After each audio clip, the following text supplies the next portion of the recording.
Bonjour à tous, c'est Bastille, j'espère que vous allez bien. Aujourd'hui, je vous propose une lecture. C'est le début des souvenirs entomologiques de Jean-Henri Fabre.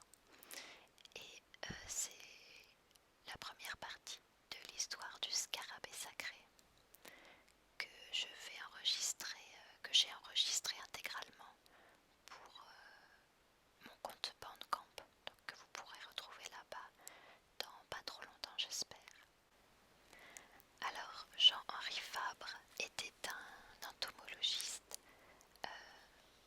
du XIXe siècle, provençal, qui a vraiment été, qui encore est le plus célèbre entomologiste aujourd'hui. Je vais vous lire la quatrième de couverture. Né en 1823, Jean-Henri Fabre ne fut pas seulement un génial entomologiste et un scientifique rigoureux, mais aussi un humaniste, poète, artiste, philosophe et fait libre. Je sais pas ce que c'est. Ses qualités apparaissent dans tous les chapitres de ses souvenirs. Sa démarche a suscité l'admiration enthousiaste d'hommes parmi lesquels figurent les noms de Henri Bergson, Charles Darwin, Jean Rostand, etc. Parfois contestée naguère, tant elle dépassait la perception habituelle des naturalistes, les observations de Fabre sont reconnues aujourd'hui exactes et fondamentales.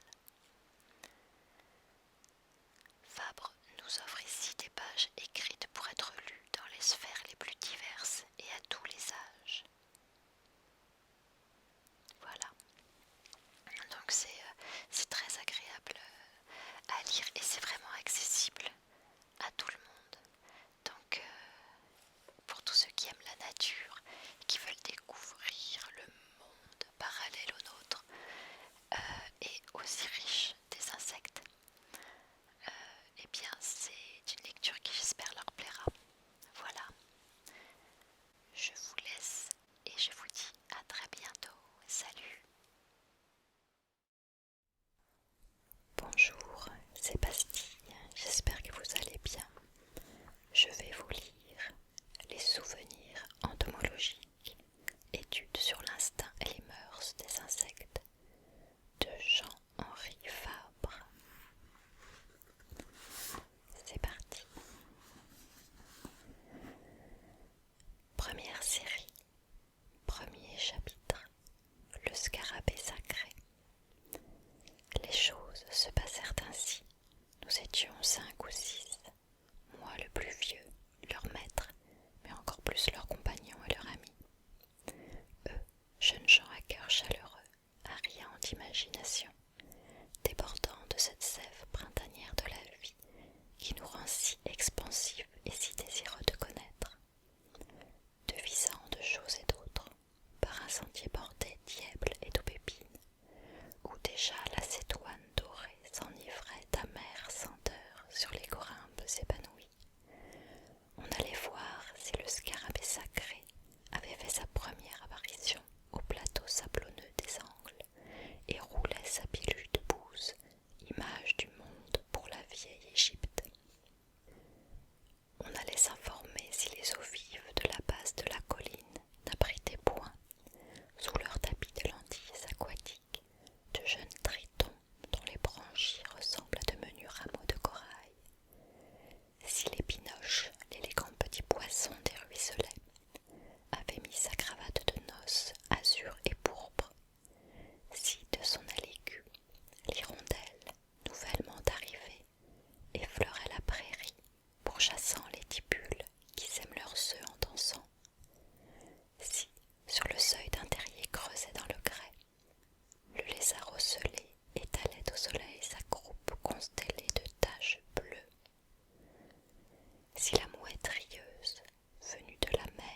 ainsi fait, car pour ces fins connaisseurs, ceci vaut mieux que cela.